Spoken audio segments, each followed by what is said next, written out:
අද අපි අලුත් ප්‍රොඩක්ට් එකක් ඔයගලන්ට හඳුන්වලා දෙනවා. This is truly Sri Lankan product. ලංකාවේ අයට ගැලපෙන විදියට කොහොමද රෝද දෙකක් හදලා තියෙන්නේ. මේක ඇත්තටම ක්වොලිටි බැටරි එකක් තියෙන්නේ. අවශ්‍ය වෙලාවට බැටරි එක ගලවලා අවශ්‍ය වෙලාවට charge කරගෙන ආපහු දාන්න පුළුවන් විදිහට අපි මේක කස්ටමයිස් කරා. ඒක කම්මනිකන් බයික් එකක් නෙමෙයි මේක. ලංකාවේ ඩිසයින් එකකට හැදිලා ලංකාවේ මිනිස්සුන්ට පාවිච්චි කරන්න ආපු බයික් එක. Why we burn the fuel? The global warm ලෝකේ උණුසුම් වෙනවා. ඒක අපිට දැනෙන්න ලොකු කාලයක් යනවා. මේ ළඟදී අපිට දැනුණා මේක. අපිට පෙට්‍රල් නැතුව පෝලිං වල හිටියා මිනිස්සු. මේ බයික් තිබ්බනම් අපිට මේ ප්‍රශ්නයක් එන්නේ නැහැ. ඇත්තටම මේ ගැන මම හරි සන්තෝෂයි. ලංකාවේ කොල්ලෙක් මේ වගේ ඉස්සරහට යනකොට අපි උදව් කරන්න ඕන. ගවර්න්මන්ට් එක සපෝට් කරන්න ඕන. අනිත් අය සපෝට් කරන්න ඕන. ඩයිවර්සිෆිකේෂන් කියන එක. විවිධාංගීකරණය.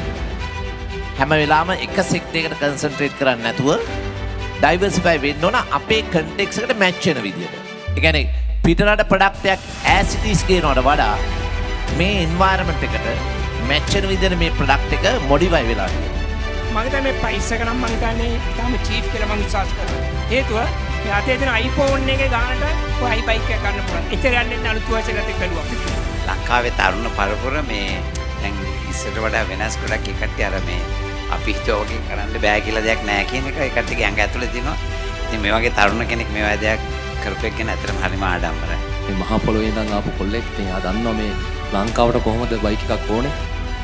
කොහොමද ලංකාවට හරියන බයික් එක. ඉතින් ඒ විදිහට එයා එක හදලා දිනවා. අනික එයා ඉංජිනේර කෙනෙක්. ඉතින් ලංකාවේ ඉංජිනේර අපේ කොල්ලෙක්ගේ වැඩක් අතන සතුටුයි. ගෑල්ලමක මම හිතන්නේ මේකේ ලොකු සේෆ්ටි එකක් තියෙනවා. මොකද මේ වලවල් වල දැම්මත් කිසි ප්‍රශ්නයක් නෑ නේ. කියන්නේ අපිට හරිම පරිස්සමෙන් ගමන බිමනක් යන්න පුළුවන් මේ බයික් එකක් තමයි මේ තියෙන්නේ. හින්දා ගෑල්ලමෙක්ට මම හිතනවා මේ බයික් එක මාර්ගින සූට් වෙයි කියලා. මේ කාලෙට උචිත හොඳ බයික් එකක්.